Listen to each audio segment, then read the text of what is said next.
diving into Conga Orchestrate, which is our digital process automation tool that allows you to easily visualize, configure, automate, manage large numbers of workflow steps. So with Orchestrate, you can create complex, repeatable processes within Salesforce, but also do that with no code. And it lets you gain insights into process effectiveness and reduce risk with automatic process launches that help you track Salesforce activities. And so with that, let's hop into a little bit more about Orchestrate. So as I said before, it is Conga's process automation tool that was built specifically for Salesforce. And from its origin, Conga Orchestrate was intended to allow teams across your business to reduce human error and increase human impact. And it's been doing that all the way since its foundation back in 2011. In 2011, it was founded as Conga Orchestrate LLC. The product itself was known as Process Composer, so you may have heard of it as Process Composer before the acquisition, but it was done in a response to pick up where native Salesforce workflow tools kind of left off and give users more of that robust experience where workflow tools couldn't quite reach. It was built in an attempt to kind of service the financial services market, specifically with wealth management firms. And then overall, it just wanted to help customers centralize operational processes within their Salesforce orgs. And so Conga saw this, and back in March of 2018, it decided to acquire Orchestrate LLC, then Process Composer, and now it is Conga Orchestrate. And so it can address any of your business needs, but really where Conga has focused in on with Conga Orchestrate is more of help for our contract lifecycle management bundles, specifically around workflow automation and then clause management. So we see a lot of that just with our CLM bundle of products. More about Orchestrate and the benefits that our customers see. We hear from our customers time and time again that it solves many problems, and these are just some of them. Big ones like centralizing processes in Salesforce. So what Orchestrate can do is allow our customers to further maximize their investment within Salesforce by making it a central tool for all of their processes and their business automation. We also see value from like tying the processes that you already have within your Salesforce org together. So those process builders, those flows, any custom code that you have, we can bring all of those things together and put them into a low code environment that more people can contribute to. Our customers love that that Orchestrate caters to more of those long running complex processes. And we'll talk a lot about this throughout kind of the presentation and then into the demo, but just having those multi-person, multi-step, long-running processes available to them. And then that it's Conga integrated. So for those of our customers who have some of the Conga products, not just Orchestrate, but across the entire Conga suite, Orchestrate can integrate with them. So that's your Conga Composer, your Conga Contracts for Salesforce, Conga Sign, and Conga Grid. And that just helps make more robust workflow processes for them that adds more value as they're building them out. Reduction in human error. Conga Orchestrate really helps with reduction in human error because once you have that process in place, you are assured that the right step is going to reach the right person at the right time. So you don't have to rely on human memory to initiate actions after you have the Orchestrate process in place. Kind of in tandem with that, not only does it reduce the human error, but it can also scale with your team. So you might start with a process, but then as your business grows and as your teams grow and as your process changes, Orchestrate can be there with you to help scale that process and grow it with your team. And since it's initiated by the Salesforce records and the activities that you're doing day to day and not the people, you can really quickly change the process, make edits to what it is, and then it immediately takes effect across all of your current Salesforce instances. And so that means that you don't have to train. It's still the activities that your users are doing day to day, but you can update that process and scale it as you go. And then finally, big value that our customers see with Orchestrate is just that process transparency. They can get transparency into the individual process, like the progress of that process, or just get more of a holistic view with reporting that's available within Salesforce with Orchestrate. And so now that we've seen some of the benefits for it, just a quick look into how you can get benefits from that, touching back on those long-running workflows. On average, and this is collected from like customer interviews and platform usage data, what we see is that with customers, their processes include at least 7 steps, and oftentimes they're across multiple roles and teams. And so you can get value across the entire organization. And so that's how you can start to bring that in, because you're connecting your processes across those different teams. You can begin to get value over those long running processes. And the other nice part, and the way that you can start to achieve these benefits, is by having the processes automatically initiated by the Salesforce activities that your users are doing day to day. So these are things like if you're creating a record, or if you've changed a status to closed, those types of activities that your users are doing naturally can be worked into the process to kick off the automation. So it's very little lift on their part. It's just making things work more smoothly based on the activities that they're doing in Salesforce already. And then again, integrated into the Conga suite. So you can really get value from the automation that the other parts of the Conga suite offer already, and then tie those into your Orchestrate process. So again, this is things like Conga Composer or Conga Contracts for Salesforce, those types of Conga products. You can use the power of those and kind of lift them up with the Orchestrate to give you a really robust automated process for your users. And so what this looks like, if you see on kind of this more computer screen on the right, this is what we call a process visual. And we'll be looking at this in the demo, but this is one of the things that customers tell us are their favorite part of the product. And that's because it allows them to visualize the process, not only through the creation of the process as they're building that out, but also for the users as they are initiating the process on the different records within their Salesforce org. So they get just a visual reference of what's happening as they are progressing through the process for each record. And we'll take a look at this in the demo, but it's just kind of a sneak peek on what the visualization for that looks like. And then even more into the how, for every type of step that you need, or every part of the process that you need to build, we do have a step for that. So these are things like our task management steps with those checklists and approvals. More than a third of Conga Orchestrate users have these steps and approvals, and they're, the task management step types, and they're really there to help you make sure that you are getting the right task to the right user at the right moment. So these are kind of our small but mighty tasks that you can have available for your users. And then process management steps, these are really to deal with more of the human element of your processes. So things like validations, making sure that the right information is getting generated, those sorts of things. And then loop back, think with approvals. If you have to loop back to a specific step, that's available to you, just in case like the happy path doesn't happen the first time every time. You can prepare for that human element of the process and then bake that right into your Orchestrate process as you go along. And then finally, automation steps.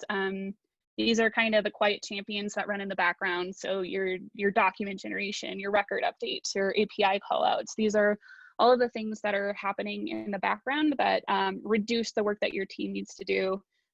Probably most notably, we've just added robotic process automation steps that take away that work that your team would have to do, kind of repetitive work that your team would have to do, and help automate that for you. And then just visual, pointing to this again, this is kind of the complement to the visual that we saw on the previous slide. This is a Gantt chart of that process visualization that just lets you know how your steps, or what the anticipated timeline for those steps are and how they work together. And so with all of that, of course, automating is the core to what Orchestrate can provide to your team. But we also want to cater to like more of the business analyst who wants to observe how the processes are performing and how they might be able to make improvements.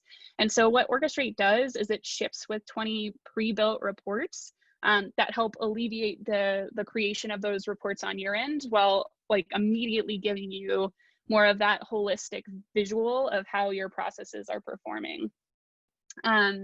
And we have a bunch of different reports, past, present, and future, for reports for process planning. And they really just help you see either from an individual level, if you're more of a manager, how your team members or how the role in general is performing with these processes. Or again, if you're more of that BA, you can look at more of things by stage to see how they indicate places for improvement.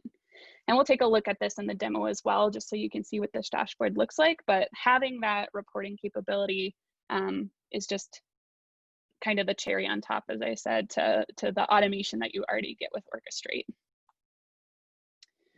And so now that you might understand how you want to apply this to, or could apply Orchestrate to your business, I'm bringing up this slide just to show you how customers of ours have applied it across the organization with their business, and how they can use Orchestrate licenses to solve more problems than maybe just the one that they started with. And so this is things like in sales. We've seen a lot of customers have great success with their teams using Orchestrate to automate their reminders for pipeline management or for scheduling follow-up activities. Those are pretty common sales tasks that we see with Orchestrate. For finance teams, they really love that Orchestrate lets them have more setup for the repetitive processes that they have, like annual financial reports or investor activities that need to be repeated consistently on a recurring schedule. And then HR, one of the biggest use cases that we see for HR and Orchestrate is things like new employee onboarding, where you need to seamlessly have any documents that the new employee needs or any meeting setup, those sorts of things. You can make that a seamless process with Orchestrate for your HR team. And then on the flip side with HR, if you have more of those emotional HR use cases, Orchestrate can be in place of that kind of memory reliance that they would need for things like layoffs or terminations. It can help make sure that all of those documents and all of those activities are still happening while taking away some of the burden from your HR individuals. And then legal across the board, they just like that Orchestrate helps them with auditing, because Orchestrate tracks and timestamps all of the tasks that are completed to make auditing very simple and very straightforward for the legal team. And then finally, when we're first talking to customers, one of the biggest questions that comes up is how Orchestrate compares with Salesforce Flow and Process Builder. Lots of times customers think that Orchestrate is intended to replace those, but how we like to think of it is that Orchestrate is really it's designed to enhance the Salesforce workflow technology, not replace it. And so Orchestrate can tie in with Flow and with Process Builder, and again, with any custom code that you have, and then add additional capabilities on top of it that your team can benefit from. So you can just expedite and expand the process that you currently have, and then seamlessly tie all of those elements in together. But how Orchestrate can kind of stand on its own in conjunction with Flow and with Process Builder is for the ideal use case, again, the multi-person long-running processes that you have, great for that. And then better yet, you can begin building out your process with Lucidchart, which I'll show in the demo, but that just kind of gives you a time savings aspect of it when you're building out your Orchestrate processes. Approvals, those are embedded straight within Conga Orchestrate as a step type, so there's no extra work that's needed on your part. Workflow admin, for Orchestrate, since it's a low-code environment, it's fairly easy to enable other members of the team to create processes for their teams, because Orchestrate has flexible permissions that adapt to add admins from other part of the business, and they don't necessarily have to have more of that advanced skill set. Since it's all a no-code environment, it's user-friendly, so people who aren't necessarily admins can get up and running and help their teams get up and running with Orchestrate. And then easy auditing, again, with all the reporting, the 20 reports that are included, you can see that holistic view and then have an easy understanding of the completion times for checklists and tasks. And so that is a whirlwind high-level overview of Conga Orchestrate for you. And I'm going to hop into a demo of a contracts approval process that we've created. I'll show you what the different parts are, show you how you can start to build that out, and then we'll go through what that looks like from more of the user end at the end of the day. So here we go. All right, so this is the process definition, which was in one of those slides for you. And this is the definition visual. This is what I like to think of as kind of the container for your entire process. So starting on the left-hand side here, you can see that every one of these corresponds with a different role that you might have in here. And then if we choose contract manager, for example, if we go from left to right, each of these blue boxes is a step that you're gonna have set up for the process in your org. So in this case, the contract manager is responsible for this add and review clauses step and also for the final review and true up. And for the entire process or the entire definition that we have here, you can look at any one of these swim lanes and know who's responsible for what when. These arrows help you also understand what the order of operations are for your different steps. And if there are loopbacks involved, so for these dotted line type ones, this is a loopback. So in this case, if you have an approval and that gets rejected, it'll loop back to the correct step for you, so your users don't have to manually walk that back. And then the final thing I just want to touch on here is this is a stage, this kind of gray box here. And what that means is that for these 3 steps, before they can advance forward, they have to be done. Or approved rather, before it can move on to the CFO approval. And so that's the definition visual and how you can kind of read that.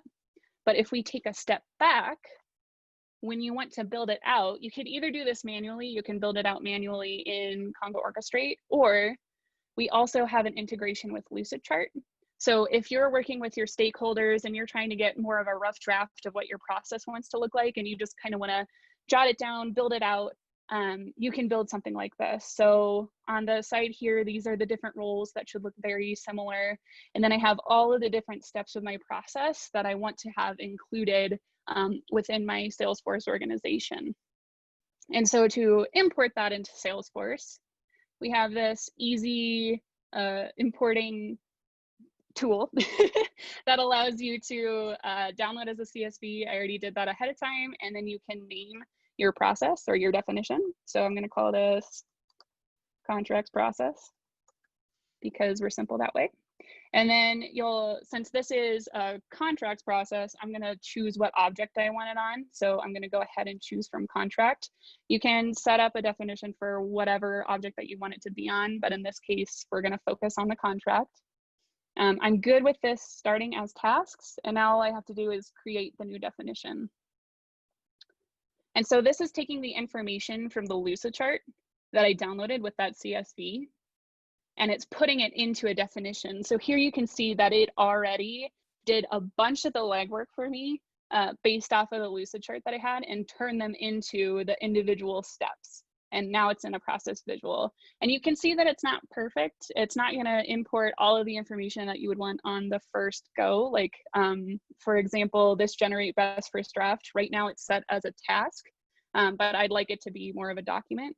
So there are some tweaks that you have to do, but within this visual, it's very, very easy to just go ahead and edit that. So this might be tiny on my screen, but this says edit. So I'm gonna go ahead and click it. And what it's loading is the step interface. And so this is what you would see if you were kind of building it out from scratch. But in this case, it's already filled out what the step name is based on that Lucidchart, and then set it as a task because that's what I had it import as. But if I change the step type, these are all of the different step types that I talked about earlier in the slides. And we have a bunch of ones that are available, like send email, you can do automation steps, those sorts of things. But in this case, I want to choose to generate a document. And what that will do is you can see that it reloaded, and now it's only giving me the fields that I'm interested in order to be able to generate a document. So it's set to composer. I like that. I'm going to make it a composer action. I'm going to choose a button. And what's nice is that it reloads this and it shows me all of the buttons that are set into, that are basically automation buttons that I have available for the contract object. So I'm just going to go ahead and choose which button I want. And now that everything is set the way that I want it to be, I can save that. And it will bring me back into,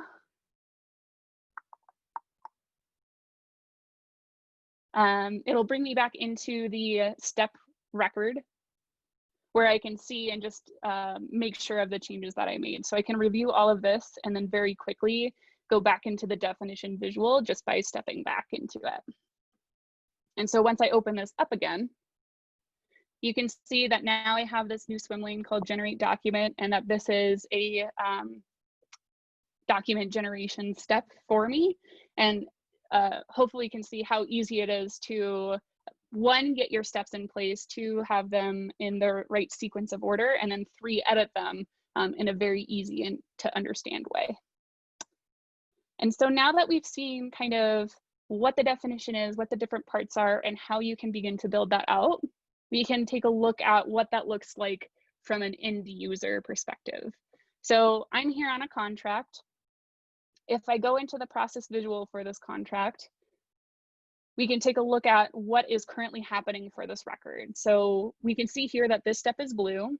If I look at the key, I know that this is in process and that all of my other steps haven't taken place yet. So these are still steps that need to happen. And so just keep that in mind as we're going through the different parts of the user process as this progresses. So I can step back into that contract. And then for the first one on kind of that process visual, this is my add and review clauses step that we saw, and it's a checklist.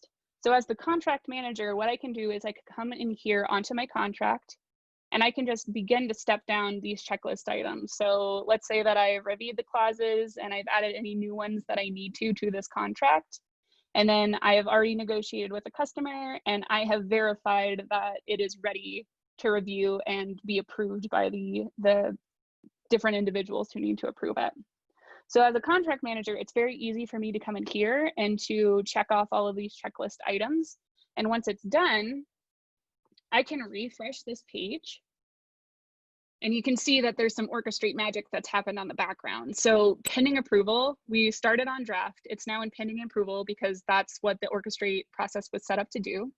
And then over here in this approvals component, you can see that 3 new approvals have been made in that stage that we were looking at that let us know who is responsible for an approval for this contract. So it's a security person, a compliance person, and a finance person. And normally they'd come in here individually, but with the magic of television, I am the owner for all 3 of these. So if I click on these, you can see the step details. I am the assigned owner for this as Alexa admin. So I'm just going to go ahead and check all of these. I'll approve them because I hold the keys. I'll say these look great. Woo! And then I'll go ahead and update them. And so once these are all updated, we move on to the next step. So we've cleared that stage that we had, and now we've moved on to the next step, which is CFO review and approval. And if we hop back into this process visual, now you can see that there's quite a change in what the process visual looks like for this record because all of these steps are in orange. And that means that they're closed. We know that the CFO review and approval is in process. And all of these steps here that are gray are still yet to be done. And so hopefully this shows you how the process progresses and how you can kind of track that progression as it's happening and have a better understanding of all of the automation that's happening in the background as you're going through each of your individual contracts. And I'm gonna stop here just for time's sake because I think you can probably glean what it looks like to do the final review and true up. And I'll hop into this Orchestrate dashboard. And again, these are the reports that are automatically shipped with it. This is a dashboard that we've set up, and it's made to allow either managers or business analysts to have more of an overview of what's going on with their team. So for example, as a manager, I could come in here and I could take a look at this average task completion by assignee. And I can see that it takes Sarah Martin, who is our beloved product manager. He couldn't be here today, but we can see that he is slacking and he is taking a very long time. But then I can compare that with this current future workload and see that his workload is kind of bananas, like it is out there. And so as a manager, these reports can really help you get an overall vision of what's happening with your different processes and understand what's happening with your users. And then from more of like the business analyst perspective, they might come in here and they might see that maybe something about Sayer's department is being a bottleneck. So they can come in here and they can get an understanding of what's happening with those processes and then see where they might be able to improve them just based on the data that's being presented to them. And so that's what we're talking about with transparency and how it can really help you understand what's going on with your processes as they're happening and then even into the future. So with this future workload by week, these are kind of those gray step boxes that have yet to be done, and they give you an understanding of what steps are to be done, what work is there for your users, and how that work might pan out as the weeks go on. And so that was a lot of talking. I think we might be at the 30-minute mark, but I will hand it over for questions to try and answer as many as I can. Awesome, Amy. Awesome. It was a lot, and it's like we are trying to soak in as much as we can. So few questions, actually several of them. What is the price? This is great tool, but you know, the first thing you have to tell your supervisor, hey, this is great tool, I need it, and he or she is going to ask what's the price. So what should so the price for Orchestrate is, I believe it's 20 per user per month. What is it?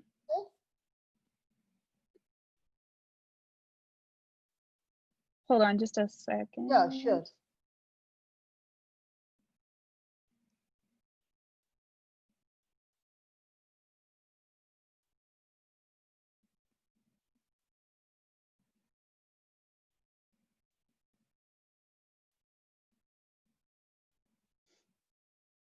So sorry about that. I believe that it's 25 per user per month. So that is for any license that you have, it's going to be $25 per user per month. And then those users have access to any part of the Orchestrate package that they need. Great. So the other question is, somebody has 4 orgs. So do they need a license for each org, or how does this work? Yes, so you would need licenses for each org. Since it is a package, you would install the individual packages, and then we would work with your team to get those licenses set up. But I believe that they'd have to split it up. So that would just be part of the bundle, and then they could assign out the licenses based on the org that you want those licenses to be in.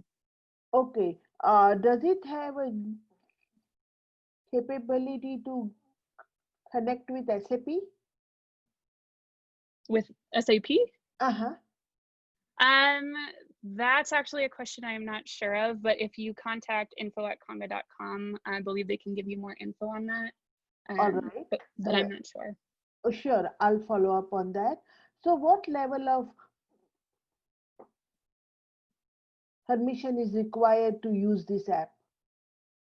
I mean, well, does it have to be admin? Like I saw, it can be anybody other than admin, right? It can be anybody within your Salesforce org. So as long as you have a license, you should have the permissions necessary in order to use the app. There isn't like a specific admin license or a specific user license. It's just once you have a license, you have access to the Orchestrate package. Okay, and all aspects of Orchestrate, is that correct? Yes, that's correct. Okay, okay. So does this run in system mode or does it run in user mode? I'm not sure I'm understanding the question. Well, there are some processes that run in the system mode. The other ones run in the user mode. one of them respect the sharing settings and permissions rights, Oh, and the yes. other So one doesn't? it'll respect those settings that your users have. It's user initiated, but then it does take into consideration like what they have available to make, or what permissions that they have rather. Okay, so it runs in the user mode, I'm assuming. From the way that you described it, yes. So Okay, does it has the capability to run and define the mode, like Salesforce Lightning Flow has the capability you can define whether you want to run in the user context or system context. So does it has capability to define those? I believe that it's just a single context, like there isn't Is switching it? between the two. Yes.